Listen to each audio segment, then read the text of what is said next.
except for regular making sure that you keep it clean. Whereas most roofing systems, you need to spend anywhere between $1,000 and $2,000 a year on a very particular type of a maintenance.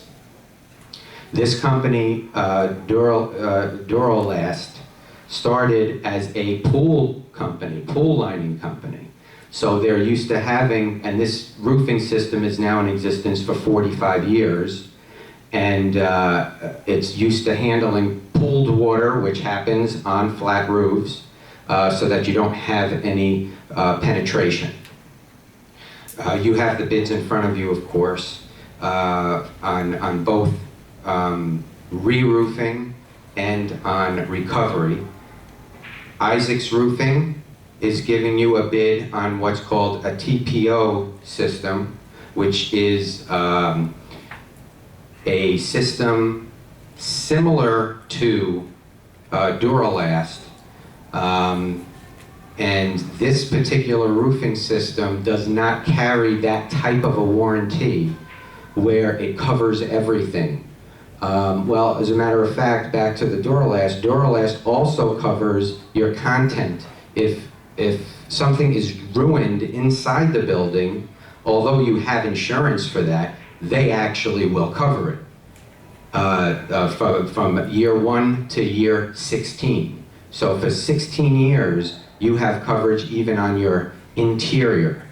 The TPO type of a system is a system that will have a limited warranty and will not cover your workmanship throughout the entire time, number one. And number two, if anybody goes on the roof in any of the other roofing systems besides the Duralast, if anybody goes up and does anything to that roof, to repair, to patch, to do anything, it completely voids out the warranties.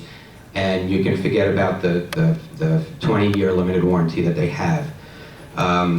Pacific Coast is one that is going to roll on a system that does have a wood, which most people do use as well, a wood filling type of a filler, which is the felt that goes insulation underneath the roof, which in this type of a scenario here, I would not recommend putting that type of a system because of your termite issues.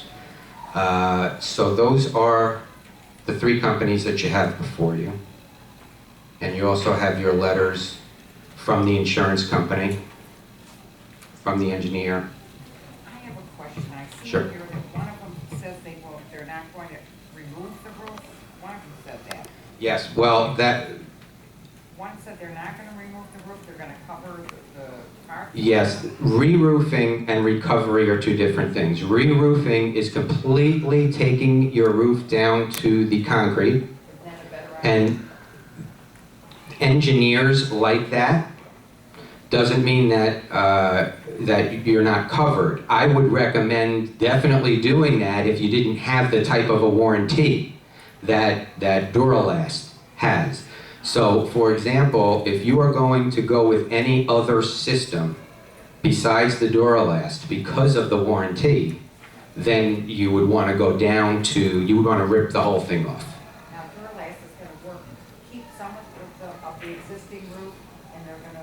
Yes, what they do is they go through and they do a moisture test, and they take out any of the portions of the roof that have the moisture, and then it goes over the entire roofing system that's existing.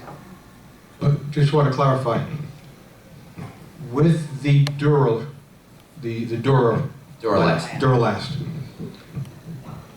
whether or not, again, the difference between recovery and complete re-roofing is $30,000. So whether or not we spend that extra $30,000, we're still going to have the same 20-year warranty. Okay. With the Duralast, if you're going to re-roof, completely rip off and re-roof, it's more than $30,000 difference if you're going with the Duralast because of the way it applies. So you're looking at approximately, I think it's, I can tell you right now, the difference is,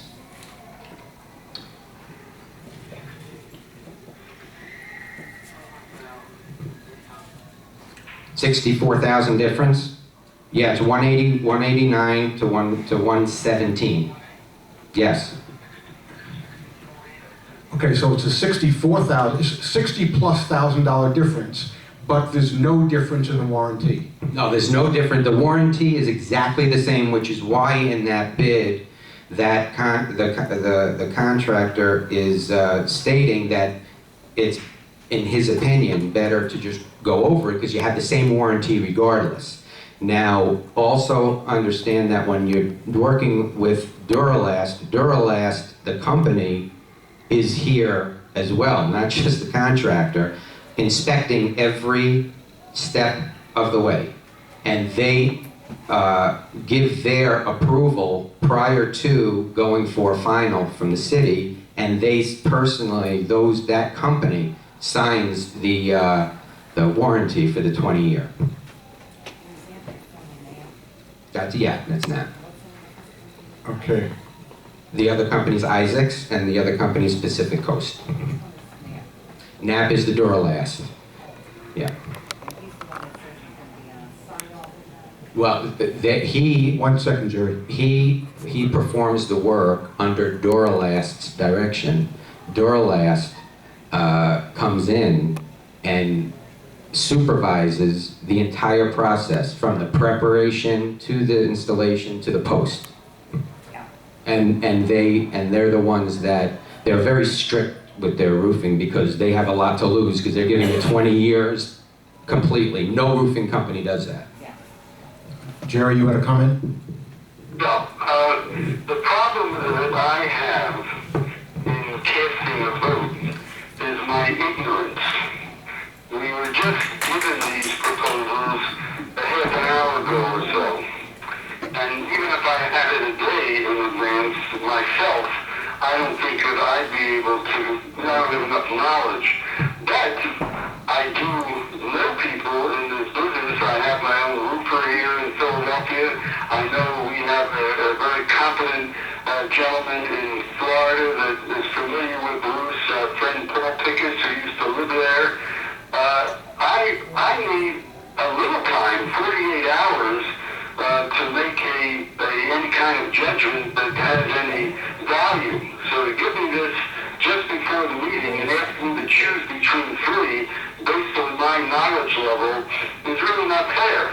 Well, I want to ask you a question. I go with Jason and say, Jason, you got my vote, okay? But I can get a vote and I can get an opinion of my own if I'm able to use people who I have confidence in. So that's my problem. Jerry, I just have a question for you. Did you receive my email last week with all the bids? Because I sent the roofing bids out. No, I didn't. I'm just looking at for the first time now. Okay. And it's hard for me. I mean, I see what you've written, and I look at the numbers. I just go to the last page and see what the numbers are. But all the points on all of these proposals are meaningless. One thing I do know from my own experience, if we do have a problem, how is a problem? If we want to go after one of these companies that do the work, okay, is there a requirement for arbitration? And the arbitrator's decision is final? What's the story on complaint? Okay, I can tell you that with, at least with the Duralast, I can tell you you're going to be going after Duralast, not the installer, because the warranty is coming straight from Duralast. So Duralast is the one you call. What is the avenue that's available to you?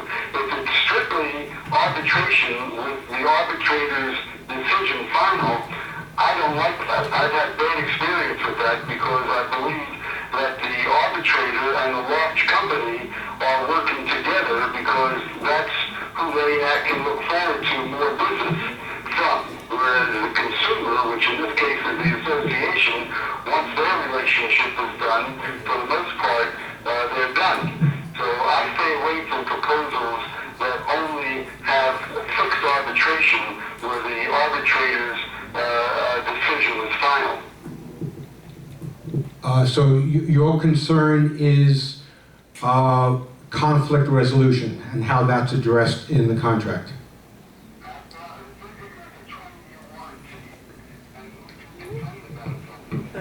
I'm just wondering how good that complaint is. If it's something that goes to arbitration, where the arbitrator's word is final, then I just warn you in advance. So that's in my opinion, a fixed system that favors the contractor. Okay, I do have that right here. It's in the Duralast Roofing Incorporated warranty, and it does state that the warranty shall be governed by the state of Michigan, which is where the company is located.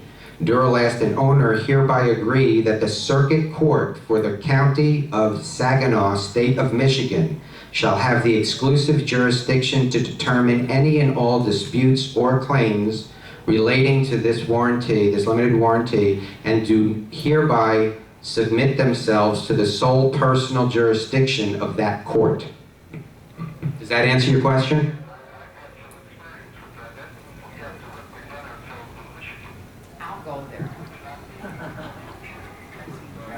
Florida, and again, I don't know quite what that means. I'm not a lawyer, but I have been caught up in something like that was very unsatisfactory in the sense that I won in arbitration, but I didn't get the money that I was requesting. We go to And that really arbitration soured when me Pegasus did our on roofs. any kind of That was before this. We should have, I wish we had Duralac. I'm I mean, gonna that's talk something over them. that you need to Because if he didn't know about, especially if it's I a know he doesn't 20-year stop, and I'm gonna talk warranty. over him, and I Okay, know, Sandy has a comment. yeah. It's too bad that we didn't have Duralast instead of Pegasus several years ago. I think this is a very good offer, and I don't see why you're belaboring the point. Thank you. Any other comments from board members? Yeah, well, I share some of Jerry's concerns, but looking over this letter from Criterium, I'm concerned about the language, and maybe Jason can address this. It says that most of the old roofs have accumulated a great amount of water, and a moisture test would most likely indicate a moisture content of over 25%, which would indicate that the old roof must be removed. Even if the moisture content is below 25%, there is no guarantee that the entire roof has not been compromised and could present some water leaks after the new application. My concern about that would be, let's say 5 years from now, we get the letter from the city at last, and we have to do the 40-year certification. If Criterion comes in and finds more than 25% moisture in the old roof underneath the Duralast, will then we be required to remove that old roof? And if that's the case, would the insurance, would Duralast warranty cover that? Okay, let me answer your first question. The last sentence of his of the letter that you're referring to does state that the roof system, the last paragraph. We understand that the association is trying to save money on the re-roofing project, but it is equally important to properly protect your investment by following good standard practices. The roof system presented by Tobnac Inc. could satisfy, he's talking about recovery, not re-roofing, could satisfy the requirements to pass the 40-year certification. But we believe it would be a mistake not to remove the old roof before their application. So basically, I was charged with the task of giving you re-roofing and giving you recovery, both. When you do, so what I asked the engineer is, A, I need to know your opinion on how it should be done, but B, I want to know at the minimum what would pass the 40-year, because this is what you and several people had asked me to do. So this is the reason why, yes, an engineer is going to tell you they always want to do new, so they're going to bring it down to the concrete, which is a good idea. But if you do use this product, he's stating, and he also states in one part of the letter, the specifications meet current code requirements for Florida uplift pressure and application. Their steam strength, puncture resistance, and tearing strength are considered to be the higher end of the scale.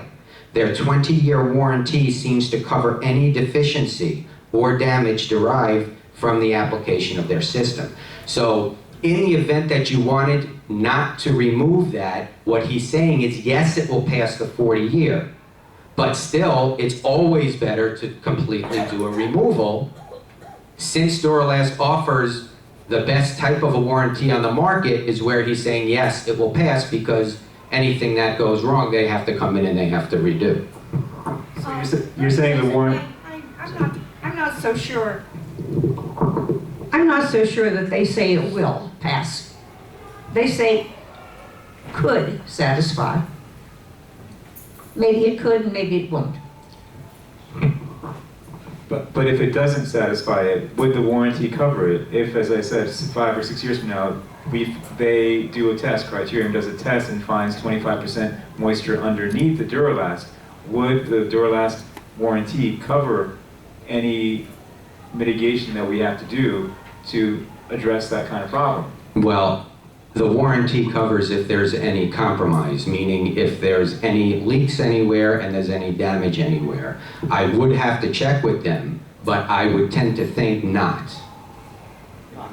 That they would not come in and re-roof if the engineer comes in and finds that. The way you can get around that, if you want to do the recovery system, have the engineer come out himself and do the moisture test.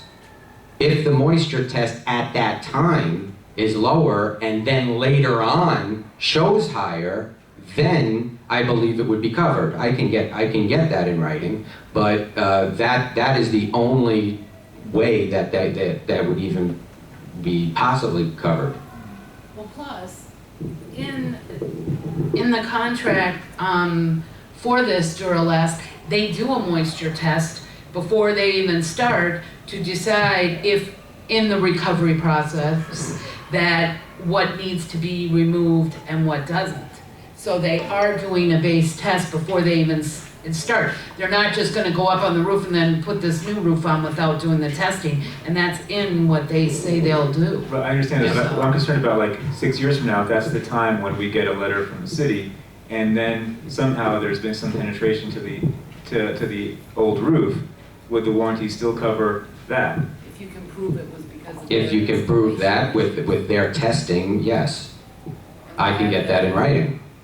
Nothing's a given all the time. I mean, you have to prove that somehow what they did was done incorrectly to bring in their warranty.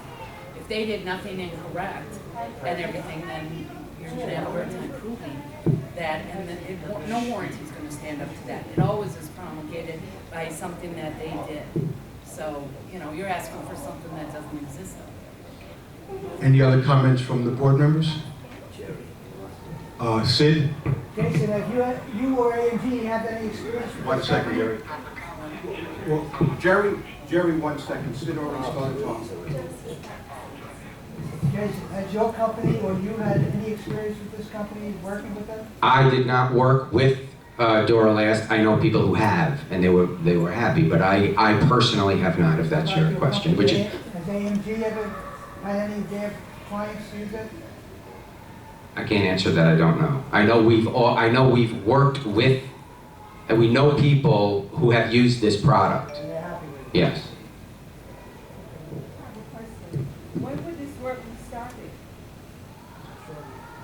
It depends on how you're going to vote tonight. You already voted to do, we already know we're tenting. However you decide whether you're going to rip off, whether you're going to recover. If you're going to recover, we do the tenting immediately. If you are going to choose a bit that has any wood inside of it, then you're going to rip everything off the building. Then you would potentially need to tent the building and then put the roof on, so that could create a problem. You have a termite problem. I don't believe anybody would want to put a roof insulation anyway, so that may be a moot point. If you're going to use, it just comes down to whether you're going to re-roof or you're going to recover. Okay, so, depending on what you do, would it be started in 2 months, 3 weeks? How long? What's the duration? Well, immediately after being approved, whatever company is approved, will then begin their permit process. Permit process would take anywhere between 7 to 15 days. And then, so you're talking about approximately 2 weeks for permit, and that means that they would begin the process after 2 weeks. So in the hurricane season, why would it be started during this time of year? Because you're not insured right now for wind. And the questions were asked, and actually, Mr. Labriola was in the office on the phone with me, with the contractors, and there is minimum risk to what they're going to do now, which is a much less risk than not having insurance at all. Hurricane season starts now, so you want to do it as soon as possible. I do have one other comment. I have another comment. No, I think that we would be foolish not to have the roof completely taken off and replaced. I know $64,000 is going to kill us, if anything is going to kill us. But I would rather go along with the opinion of the engineers that the old roof should be taken off. Okay, and my opinion on that is, for 60, we're going to be getting the same warranty whether or not we take off the old roof. And for me, that's the critical point. We're going to be getting an excellent 20-year warranty if we don't take it off, and we're going to be getting an excellent 20-year warranty if we do take it off. The difference is $60-something thousand. As far as I'm concerned, we can save the money and still get a good warranty. So if money was no object, fine, let's take it off and do a complete re-roofing. But with our monetary restrictions and the fact that we have the same warranty, I personally feel we don't have to spend the extra money. I do have another comment. We have three very different bids before us, each one using a different kind of material. One is a complete re-roofing, taking off the old roof. One is using TPO. One is using Duralast. But we have nothing to compare the Duralast to. I would feel more comfortable voting for this if we had three bids specifically for Duralast, if that's the material that we want to go with. But we have three different bids, and we have no means for price comparison on this Duralast item. If there's another contractor who is qualified to use Duralast, we don't know how much they would charge us. If it would be more, if it would be less. So we're really kind of making a decision in a vacuum as far as, is this the best Duralast type of contract to go with, or bid to go with? And I also would feel more comfortable having a letter clarifying the warranty issue that you mentioned. I would like to know if in fact it would cover the type of situation that we just discussed about if there's penetration and then it damages or causes a greater saturation level in the old roof, if the warranty would still cover it. So I feel more comfortable making a decision once I had that knowledge about the warranty and what it would cover. I thought you just said that if there was penetration, it would cover